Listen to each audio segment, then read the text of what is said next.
Halo semuanya, aku Cancan. Hari ini kita bakal ngomongin tentang pergerakan kamera atau camera movements. Pergerakan kamera ada beberapa jenis. Pertama ada pan, lalu tilt, dolly, track atau crab, pedestal, crane, steadicam, dan zoom. Nanti kita bahas lebih lanjut untuk contoh video dan penjelasannya. Tapi yang paling penting sebelum mutusin untuk make pergerakan kamera, kita harus tahu dulu cerita apa yang mau kita sampaikan. Jadi pergerakan kamera harus ada motivasi. Bisa jadi untuk nunjukin sesuatu, nyembunyiin sesuatu, naikin atau nurunin intensitas dramatik, ngikutin subjek, atau beberapa motivasi lain. Pergerakan kamera itu bukan untuk keren-kerenan, tapi pergerakan kamera dipakai untuk nyampein cerita kepada penonton dan bikin penonton percaya sama ceritanya. Oke, sekarang kita lihat masing-masing pergerakan kamera. Pertama, pan. Pan adalah pergerakan kamera pada porosnya secara horizontal ke kanan atau ke kiri.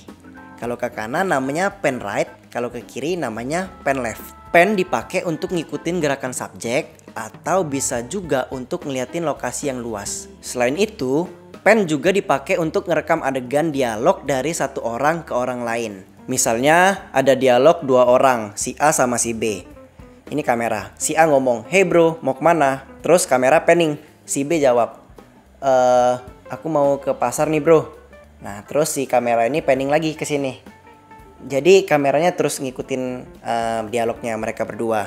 Keunggulan ngerekam dialog dengan panning atau tanpa dipotong adalah kita bisa ngasih kesan real time ke penonton. Tapi nggak selalu adegan dialog pakai panning ya. Kita harus tahu kapan waktu yang pas untuk pakai panning. Nah, pan ini ada pengembangannya, yaitu whip pan. Whip pan adalah pan yang dilakuin dengan cepat. Bisa dipakai untuk nambahin energi ke scene, jadi transisi, atau untuk nambahin kesan komedi ke film. Pergerakan kamera selanjutnya adalah tilt. Tilt adalah pergerakan kamera mendongak ke atas atau menunduk ke bawah. Kalau ke atas namanya tilt up, kalau ke bawah namanya tilt down. Tilt up dengan pelan bisa ngasih kesan besar ke objek. Misal di contoh adegan ini.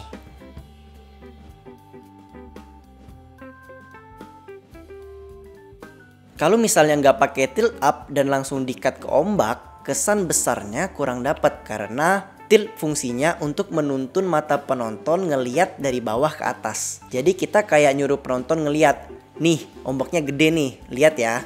Ya kira-kira gitulah ya.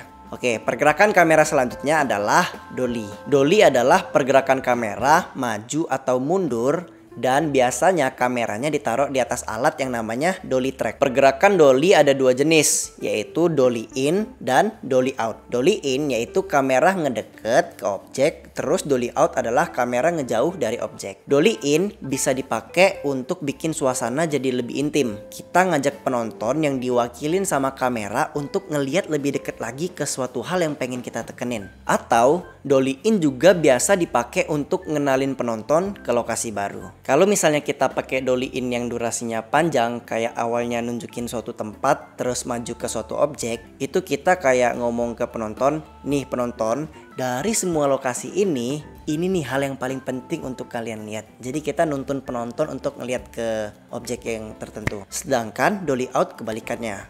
Kadang dipakai untuk nurunin keintiman, ngeliatin keadaan sekitar objek, atau dipakai untuk akhirin suatu scene. Selanjutnya ada pergerakan track atau crab, yaitu pergerakan kamera dari sisi kanan ke kiri atau sebaliknya, kiri ke kanan. Kalau dari kiri ke kanan namanya track atau crab right, dan kalau dari kanan ke kiri namanya track atau crab left. Alat yang dipakai sama kayak dolly, yaitu dolly track, atau versi kecilnya adalah slider. Bedanya track sama pan adalah kalau pan kameranya cuman muter di poros, sedangkan track posisi kameranya ikut ngegeser.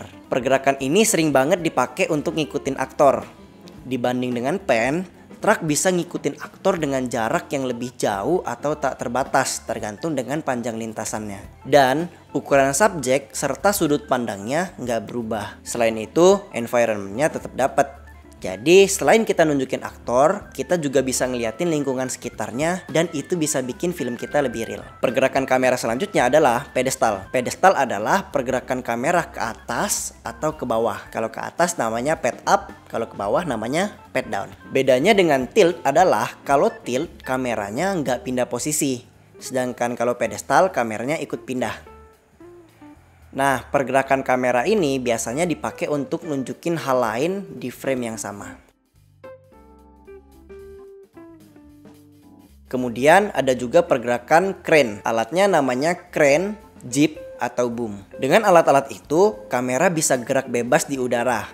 Pergerakan ini dipakai untuk ngeliatin lokasi geografis yang lebih jelas dan ngasih lihat perbandingan objek dengan lokasi kejadian. Selain itu, crane juga bisa dipakai untuk ngasih kesan terisolasi pada karakter. Pergerakan selanjutnya adalah steadicam, yaitu gerakan yang ngikutin karakter secara fleksibel. Alatnya namanya steadicam, atau sekarang bisa juga pakai kamera gimbal. Keunggulan steadicam dibanding dengan dolly atau truck adalah fleksibilitasnya. Steadicam nggak pakai alat yang gede dan ribet, jadi tetap bisa dipakai di medan-medan yang sulit dan sempit. Karena steadicam kan cuman dibawa sama kameramennya, jadi nggak usah pakai rel yang panjang-panjang banget gitu.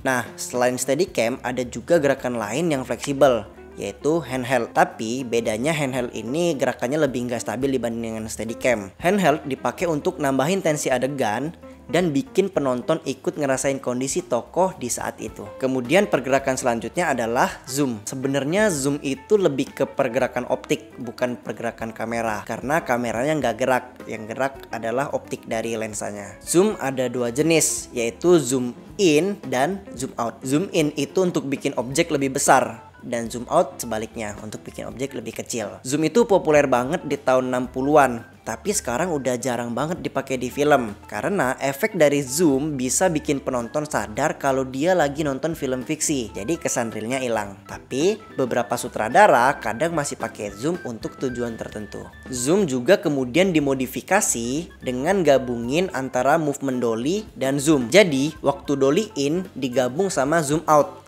atau pas dolly out digabung sama zoom in. Efek yang dihasilin namanya vertigo effect. Oke teman-teman, itu tadi jenis-jenis pergerakan kamera. Yang harus kita ingat adalah jangan sampai penonton lebih merhatiin pergerakan kameranya daripada ceritanya. Kalau penonton lebih merhatiin pergerakan kamera daripada ceritanya, berarti ada sesuatu yang salah. Oke, sekian video dari aku. Semoga bermanfaat. Aku Cancan. Sampai jumpa di video selanjutnya. Bye.